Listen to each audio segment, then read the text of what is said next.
This is what I didn't say. He's the Ethiopian king. The coming Ethiopian king in the polar precession. In the circumpolar precession, the constellation Cepheus will begin to supersede Ursa Minor, which is also the jackal, around 2051 AD. So that's about 42 years from now. It may actually take 300 years for the constellation to arrive at its closest point to the pole, but that does not materially affect the commencement of the polar Cepheid age itself. In Greek mythology, Cepheus was the king of Joppa, which is actually Phoenicia. His wife was Cassiopeia, and his daughter Andromeda, all of whom figure prominently in the Greek myth of Perseus, who severed the head of the Gorgon, rescued, then married Andromeda. What is remarkable about Cepheus is that he and his entire family are nearly always represented as Ethiopian. Always. Cepheus is therefore the heavenly Ethiopian king. Mythology or no, the ancient Greeks assumed that Cepheus was a real historical person who would have ruled over an empire, perhaps what was then called Eastern Ethiopia, before the time of the sack of Troy around 1200 BC. That empire would seem to have included parts of Phoenicia because Joppa was an ancient and important Phoenician seaport. Perseus is considered an ancestor of the Greeks, which, since he was married to Andromeda, the Ethiopian princess, would point to an Ethiopian ancestry for the Greeks as well. Next slide, please. This is what it looks like in the, you can actually see Cepheus on a clear night.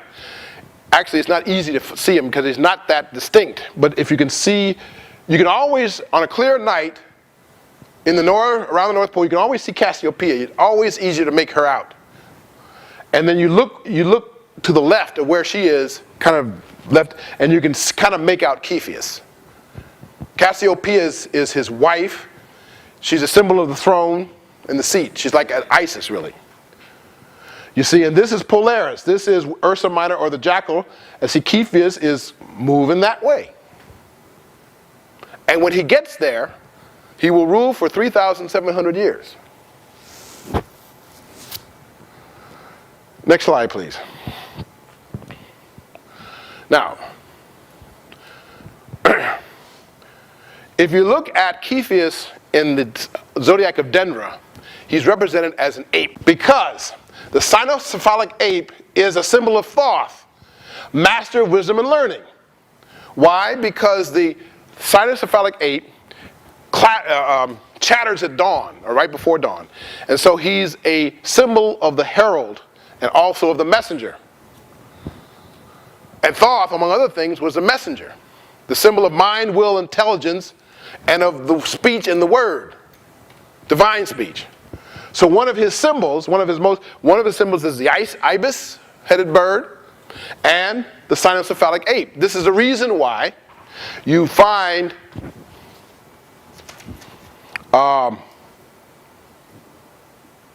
Cepheus in the zodiac of Dendra represented as an ape. Okay? Now, the other thing, well, let's go forward and then we'll talk about that. Now, that means there's an aspect of Cepheus that embodies Thoth or Jehudi, who is also called Thoth Hermes, the master of all learning, all wisdom, all divine speech.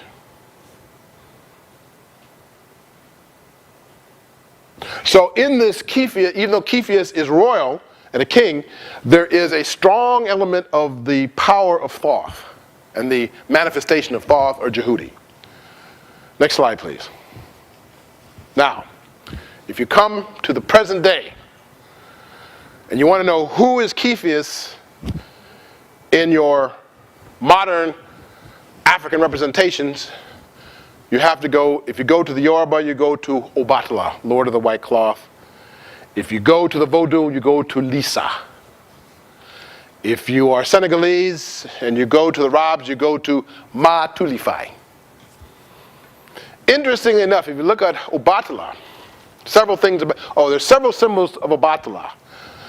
One is the horse, the white horse. That's one of his symbols. The other is the snail.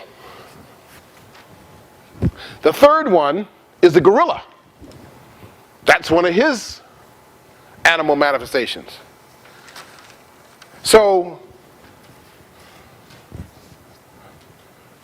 and his sacred number is 8. And that's the sacred number of Thoth. So it all comes forward.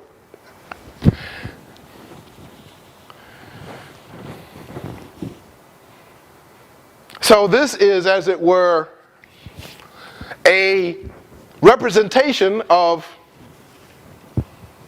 the emerging cosmic Ethiopian king in terms of the archetypology, the divine symbolism. Lord of the white cloth. So he is both king and sage.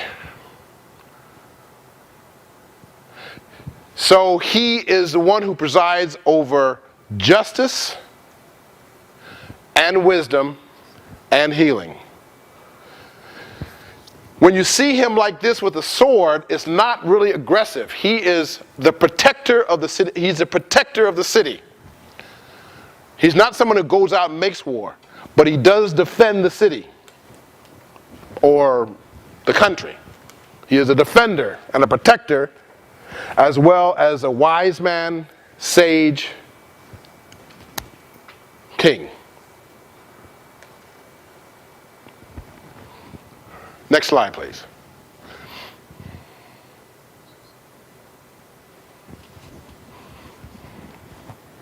Why do I put this up here?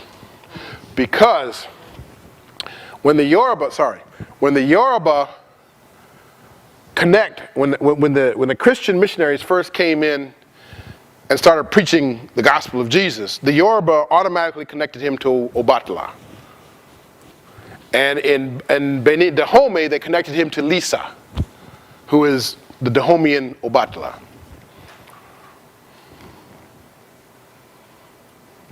Now, one of the things that I haven't mentioned so far, but there's time to mention this. I've already mentioned one thing, and that is, whenever you move from one age to the next, there's always an ongoing breakdown of the old order. Always it happens. It could be very violent or not so violent.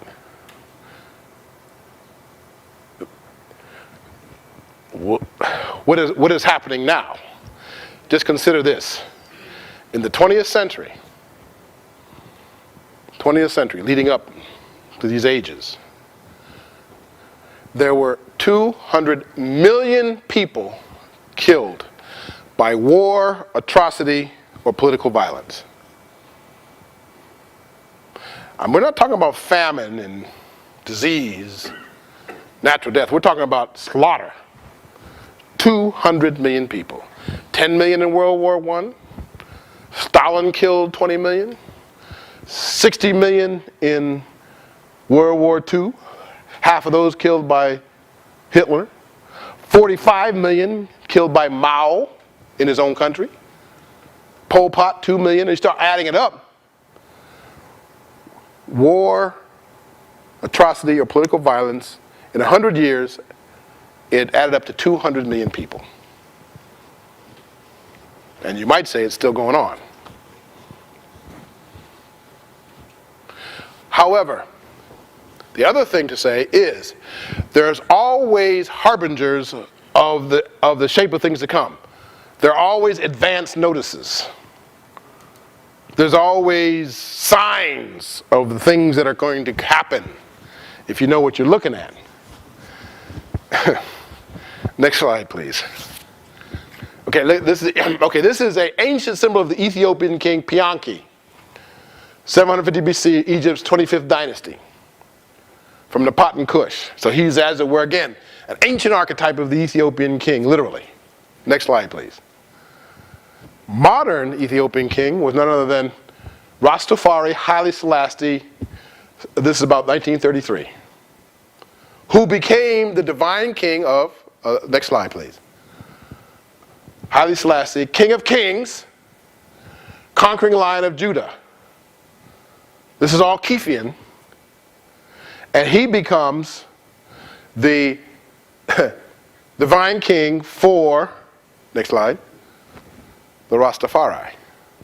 Within a few years after he was crowned, that's when the Rastafari movement was born in Jamaica. So those two things together, the accession of Haile Selassie and the emergence of the Rastafari movement, both together symbolize the first sign of the coming cosmic Ethiopian king. 1930s. Because what happens with these archetypes, these shifts in ages, the signs and symbols start showing up about 100 years or more, 100 to 150 years before the actual beginning of the age. You start seeing the signs 100 to 150 years before that. Okay, and in every case you see it, without a, there's always a sign. Everybody in the ancient world knew that somebody was coming. They knew somebody was coming.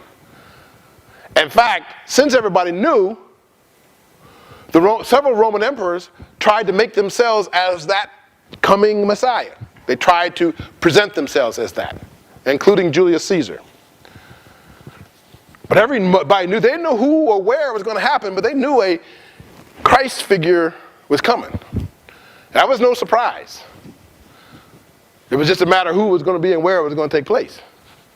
Because they were still, at that time, in touch with and sensitive to these shifts and movements. Divinely inspired, but cosmically determined. In a way that we lost altogether over the last 2,000 years. Now, next slide. And we see here the Rastafari in ceremonial white because Obatala is known as the Lord of the White Cloth. All of his followers have to wear white all the time. That's just what they have to do. Because he's a Lord of white cloth, and here you see them. These Rastafari elders dressed in Obatala's color as Lord of the White Cloth. Again, at the same time, while their whole sense of,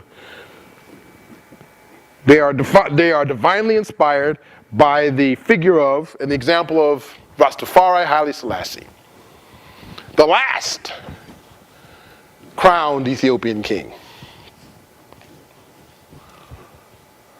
And yet, the sign of the coming Ethiopian king. Next slide, please. The second sign was the Million Man March. I don't care who called it, Farrakhan or whatever, but what happened was far bigger than than any one person.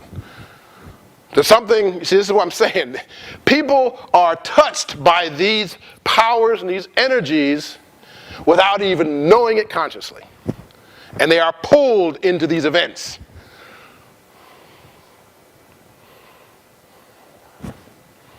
So what I'm saying is that, yeah, these are cosmic destinies that were writ at the center of the galaxy 25,000 years ago, but we're feeling them right here and now.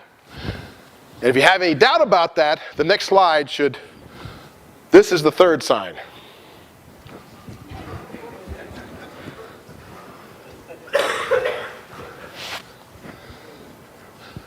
Once I figured out, I was like everybody else, this is impossible. There is no black man that's going to be president of the United States in my lifetime.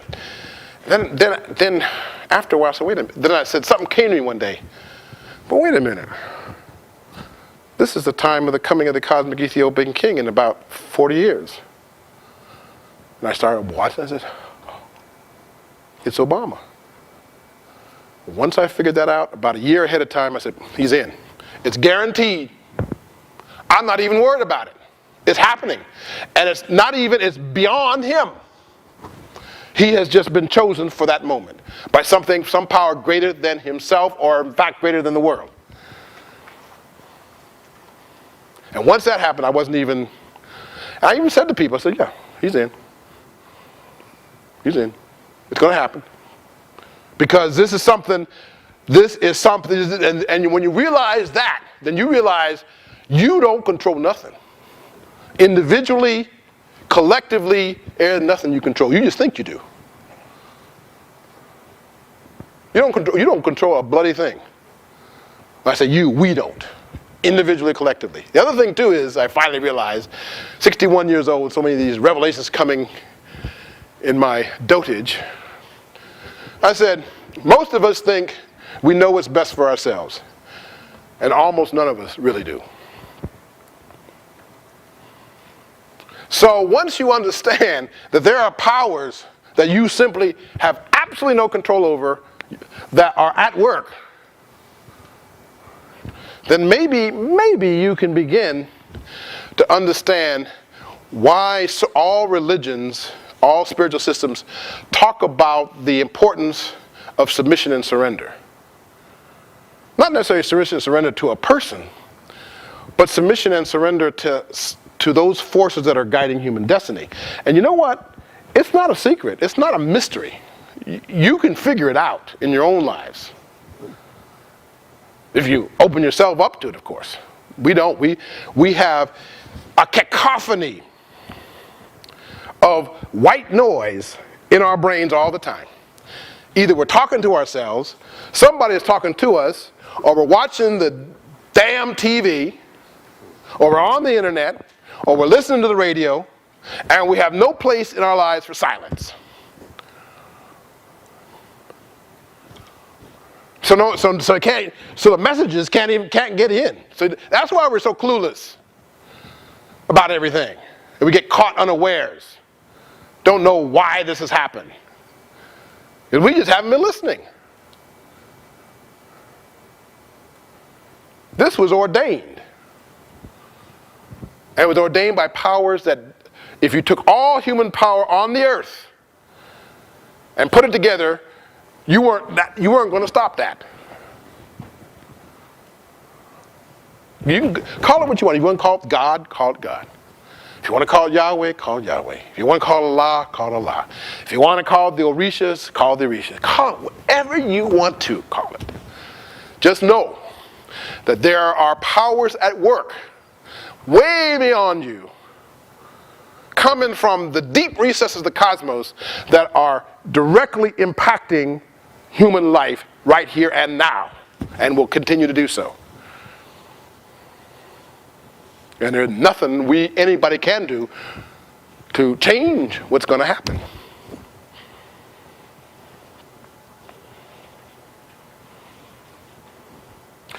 This is really the reason why it was important to do this Wheel of Heaven, Ife. Because what you're trying to do is begin to just introduce the idea that there's something at work. And really, the only thing that you can do is either align yourself with it or get out of the way.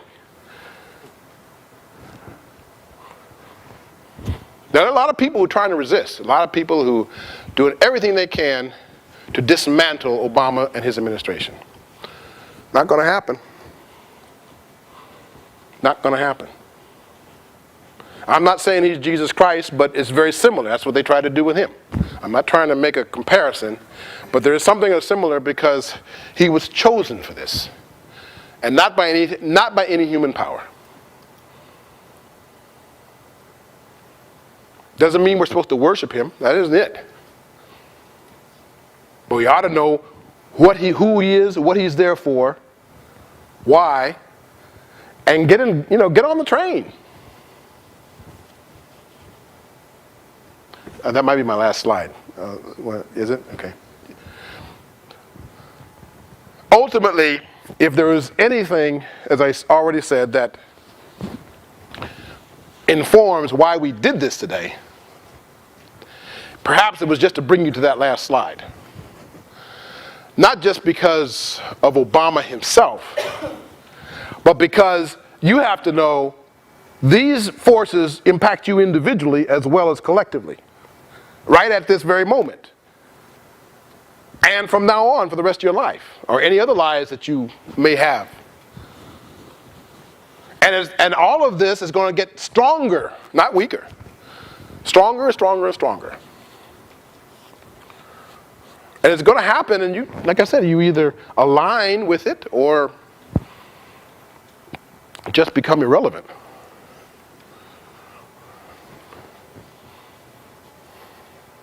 Thank you for your time and patience and attention.